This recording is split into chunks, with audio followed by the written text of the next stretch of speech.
जय हिंद दोस्तों, आपका स्वागत है हमारे चैनल सात पर। महफिल भी रोएगी, हर दिल भी रोएगा, डूबेगी कश्ती मेरी तो साहिल भी रोएगा। इतना प्यार बांटूंगा इस दुनिया में, ये मेरे दोस्त मेरे मरने के बाद मेरा आशिक तो क्या मेरा कातिल हो रहेगा। जय हिंद दोस्तों, आपका स्वागत है हमारे चैनल पर। आज हम लोग पढ़ने वाले हैं यूपी पॉलिटेक्निक अनुप्रयुक्त भौतिकी फर्स्ट 5 ग्रहों एवं उपग्रहों की गतियाँ में पढ़ने वाले भाग 1 में हम देखें क्या क्या पढ़ना है। पहले 9305914468 इस नंबर पर आप व्हाट्सएप नंबर पर जिस पाठ का पीडीएफ चाहिए अनुप्रयुक्त भौतिकी वह पाठ लिख कर भेज सकते हैं, आपको पीडीएफ मिल जाएगा। देखते हैं ग्रहों एवं उपग्रहों की गतियाँ में हमें क्या क्या पढ़ना है। उससे पहले आपके लिए एक छोटा सा जीत की खातिर बस जुनून चाहिए, कि जीत की खातिर बस जुनून चाहिए, जिसमें उबाल हो ऐसा खून चाहिए, कि जिसमें उबाल हो ऐसा खून चाहिए। यह आसमान भी आएगा ज़मीन पर, कि यह आसमान भी आएगा ज़मीन पर, बस इरादों में जीत की गूंज चाहिए, बस इरादों में जीत की गूंज चाहिए। देख लेते हैं इसमें पढ़ने में क्या क्या है। न्यूटन का गुरुत्वाकर्षण नियम, ग्रहों एवं ग्रह की गति संबंधित केपलर के नियम, प्रथम नियम, द्वितीय नियम, तृतीय नियम। प्रथम नियम कक्षाओं का नियम कहते हैं, क्षेत्रफलीय वेग का नियम, परिक्रमण कालों का नियम। तीसरा गुरुत्वाकर्षण बल, गुरुत्वीय त्वरण,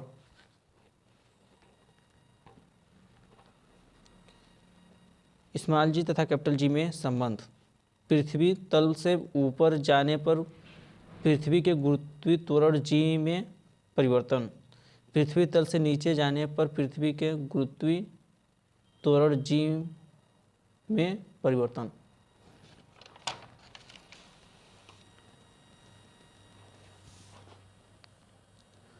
अनियमित आकार के कारण पृथ्वी के गुरुत्वीय त्वरण में परिवर्तन।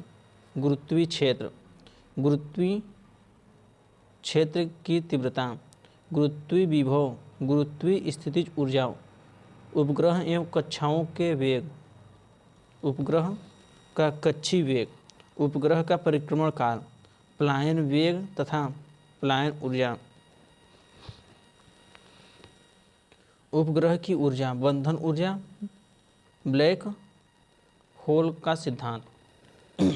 इसको हम 2 भागों में समाप्त करेंगे, चैप्टर कुछ ज़्यादा बड़ा है। भाग 1 में, भाग 2 में, 2 भाग में इसको हम समाप्त करेंगे। आइए देख लेते हैं भाग 1 में। पहले न्यूटन का गुरुत्वाकर्षण नियम, यह हम आपको केवल नोट्स के माध्यम से समझाने का प्रयास कर रहे हैं। यह केवल आपको नोट्स देकर समझाने का प्रयास करें, जिससे आप इससे अच्छा खासा तैयारी कर सकते हैं, न कि हम आपको अच्छे से पढ़ा रहे हैं कि आपको समझा पाएंगे। फिर भी नोट्स आपको देने का प्रयास कर रहे हैं कि नोट्स के माध्यम आप तैयार कर लीजिए। तो देखिए न्यूटन का गुरुत्वाकर्षण नियम। न्यूटन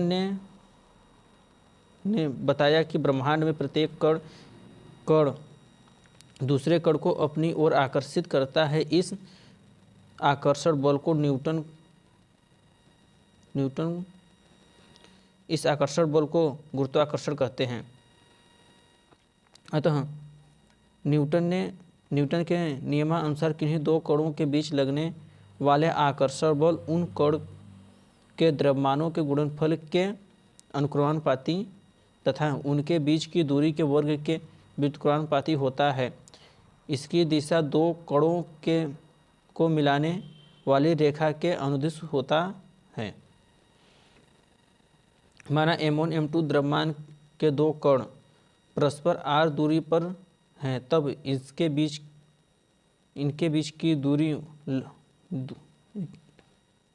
उनके बीच लगने वाले आकर्षण बल F proportion m1 m2 F proportion 1/r होगा। ये 2 द्रव्यमान है m1 m2, इनके दोनों आपस में एक दूसरे के बल लग रहा है, दोनों को एक विपरीत दिशा में, मतलब कि एक ही बल है, दोनों चिपकना चाहते हैं। इनके बीच की दूरी क्या है, r। दोनों नियमों को मिलाने पर F proportional m1 m2/r square, तब F बराबर G m1 m2/r।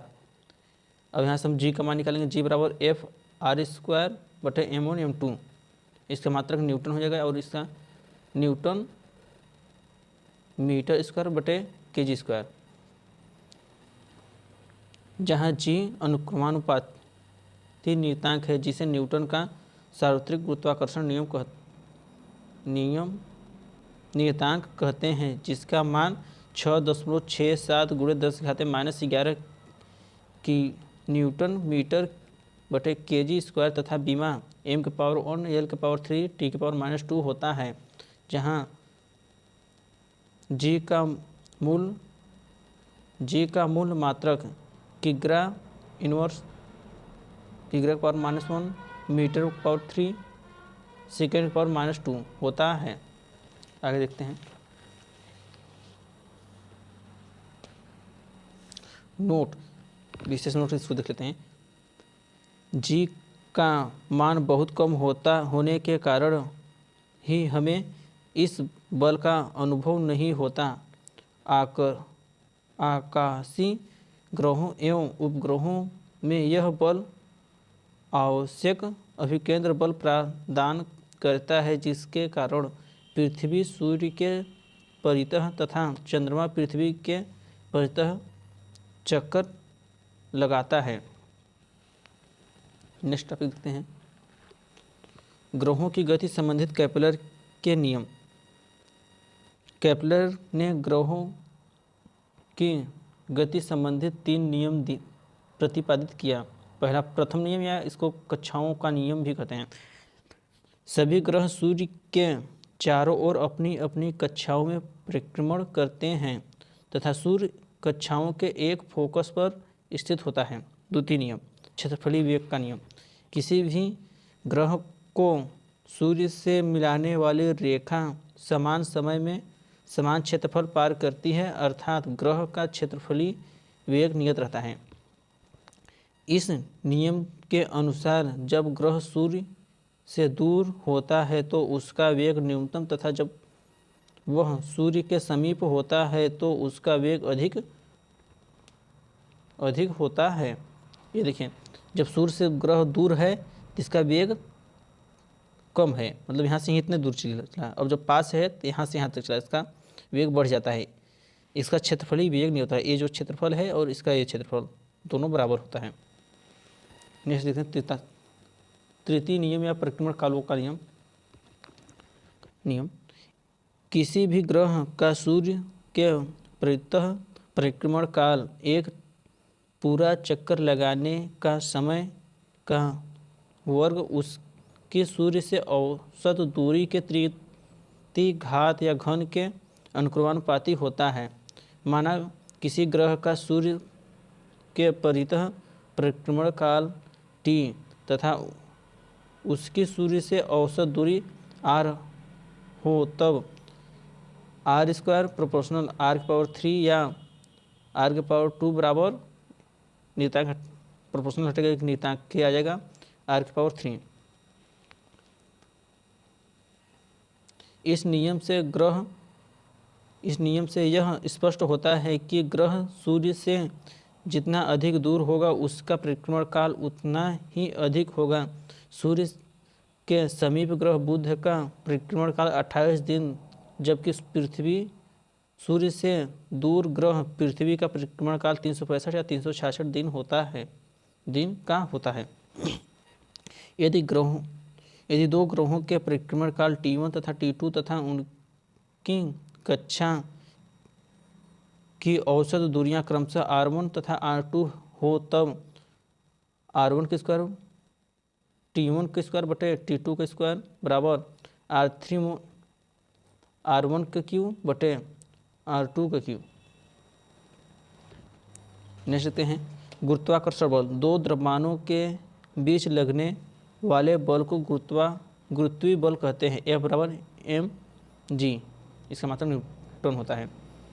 गुरुत्वीय त्वरण, पृथ्वी जिस बल से एकांक द्रव्यमान वाली वस्तु को अपने केंद्र की ओर आकर्षित करती है उसे पृथ्वी का गुरुत्वीय त्वरण कहते हैं। इसे g से प्रदर्शित करते हैं तथा इसका मात्रक मीटर बटे सेकंड स्क्वायर अथवा न्यूटन किग्रा होता है। F बराबर mg, g का मान निकालेंगे यहाँ से, g बराबर F/m हो जाएगा। बीमा क्या होता है? m⁻0 L T⁻2 Newton kg इसका मात्रक होता है। नेक्स्ट देखते हैं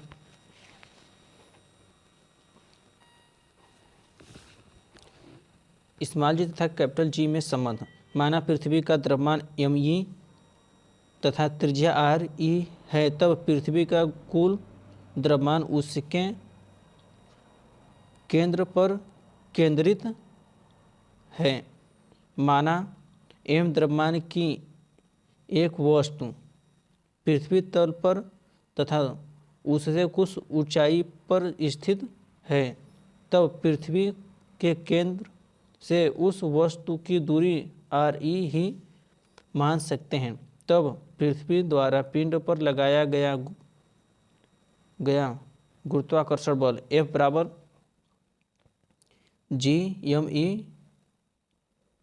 m RE स्क्वायर। समीकरण नंबर 1। न्यूटन के द्वितीय नियम से वस्तु का भार अथवा बल F बराबर mg। समीकरण नंबर 2। G जहाँ G गुरुत्वीय त्वरण है, समीकरण 1 व 2 से, या तो समीकरण 2 का मान समीकरण 1 में रखने पर, तो mg बराबर G capital ME by M बटे RE का स्क्वायर। M से M कैंसिल हो गया, तो G बराबर स्मॉल g बराबर कैपिटल G ME बटे RE का स्क्वायर। अतः इससे स्पष्ट है कि गुरुत्वीय त्वरण G स्मॉल g वस्तु के द्रव्यमान पर निर्भर नहीं करता है। यहाँ कोई द्रव्यमान नहीं है, इसलिए इसके इंटू में स्मॉल इंटू के कोई द्रव्यमान नहीं है। G स्मॉल g वस्तु के द्रव्यमान पर निर्भर नहीं करता है। यही यदि भिन्न भिन्न द्रव्यमान की वस्तुओं को समान ऊंचाई से गिराई जाए तो सभी वस्तुओं में समान गुरुत्वीय त्वरण G उत्पन्न होगा, और यदि निर्वात में गिराई जाए तो वस्तु तो सब एक साथ पृथ्वी तल पर पहुंचेंगी। नेक्स्ट देखते हैं।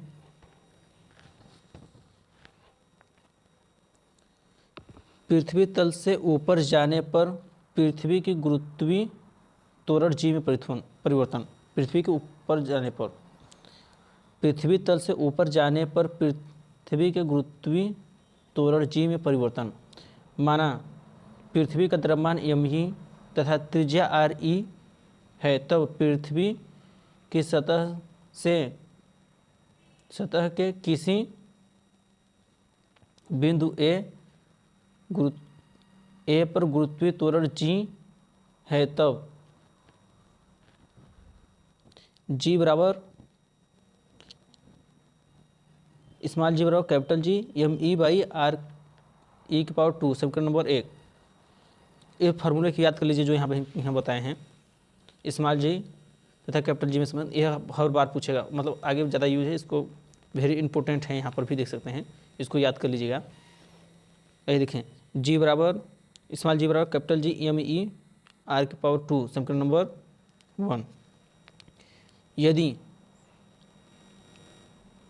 यदि पृथ्वी की सतह से h ऊंचाई पर किसी बिंदु B पर गुरुत्वीय त्वरण G डैश है, तब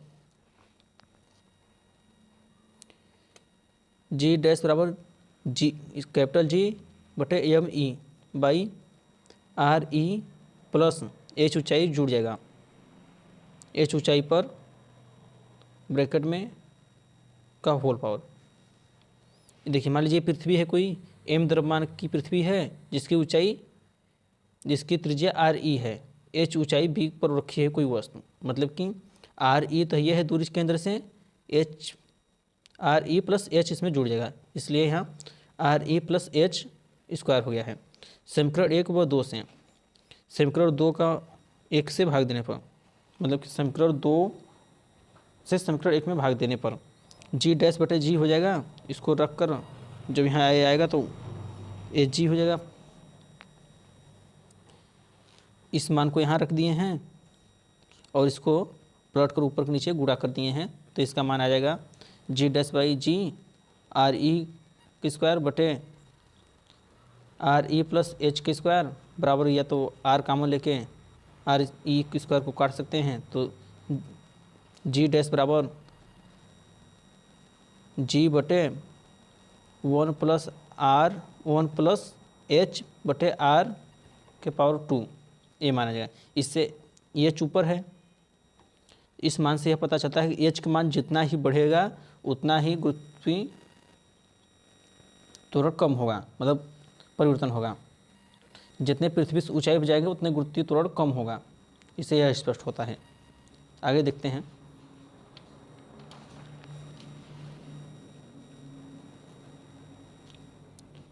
सतवां देखते हैं। पृथ्वी से नीचे जाने पर पृथ्वी के गुरुत्वीय त्वरण जी में परिवर्तन। माना एक पिंड P जिसका द्रव्यमान m है, पृथ्वी तल से h दूरी नीचे की ओर स्थित है। इसकी पृथ्वी के केंद्र O से दूरी RE - h होगी। बिंदु O को केंद्र मानकर एक गोला खींचा गया है जिसकी त्रिज्या RE - h है। अतः केवल भीतरी वाले गोले के कारण ही पिंड पर आकर्षण बल कार्य करता है। इस गोले का द्रव्यमान देख लेते हैं। फिगर एक कोई पृथ्वी है जिसे हम खन कर गड्ढा h दूरी नीचे आ गए हैं। यहाँ से यहाँ तक की दूरी कितनी है RE। जब h इसमें से हटा देंगे तो RE - h हो जाएगा। एवं द्रव्यमान की वस्तु है तो ही अब इस पिंड का द्रव्यमान पूछ रहा है, ये छोटे वाला पिंड का। मतलब अब जब यहाँ हो गया तो इस P है, कण P है, तो इसी छोटे वाले गोले के कारण ही इस पर गुरुत्वाकर्षण बल लगेगा। तो इसमें यहाँ पर पूछा है द्रव्यमान क्या है, इस गोले का द्रव्यमान।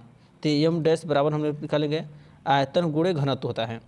तो गोले का आयतन कितना होता है 4/3 पाई r3। तो आयतन यहाँ से यहाँ रख देंगे और घनत्व रो मान लेंगे। r की जगह पर r3 के स्थान पर RE - h रख देंगे। तब जहाँ रो पृथ्वी का घनत्व है, अतः न्यूटन के नियमानुसार भीतर वाले गोले के कारण पिंड का आकर्षण बल F बराबर mg m dash small m बटे RE - h का होल स्क्वायर बराबर F बराबर m डैश का मान यहाँ से रख देंगे, रो m e हो जाएगा, m a हो जाएगा और रो a हो जाएगा। रख कर RE - h यहाँ से यहाँ a कट जाएगा, तो F बराबर g गुणे 4π/3 RE - h रो m हो जाएगा। इस m के स्थान पर F के स्थान पर mg डैश के बराबर रखने पर ये देख लेते हैं।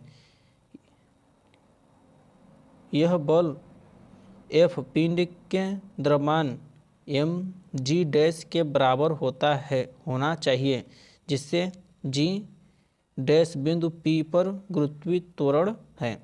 कुछ नहीं, F के स्थान पर हम mg डैश रख देंगे। तो mg डैश बराबर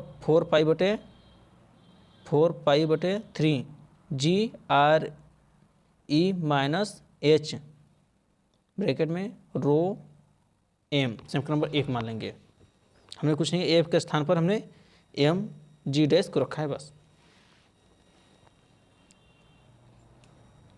इसी प्रकार यदि पिंड पृथ्वी तल पर हो जहाँ गुरुत्वीय त्वरण g है, तब mg बराबर 4π/3 g RE रो m समीकरण नंबर 2। समीकरण 1 में 2 का भाग देने पर तो हम भाग देंगे तो g से m कैंसिल हो जाएगा, और यहाँ 4π/3 से ये सब कैंसिल हो जाएगा, g से g कैंसिल हो जाएगा, रो सेक बराबर क्या आ जाएगा, एम डैश जी डैश बराबर जी 1 पावर 1 माइनस जी के बटे आर ई, इतना आएगा। इससे क्या पता चला है, जी जितना बढ़ेगा आर ई से भाग देंगे इसमें एच में, एच जितना बढ़ेगा उतना ही गुरुत्वाकर्षण कम होगा, गुरुत्वाकर्षण। इससे यह पता चलता है कि नीचे जाने पर आर एच की जितनी मान बढ़ेगा उतना ही गुरुत्वाकर्षण कम होगा।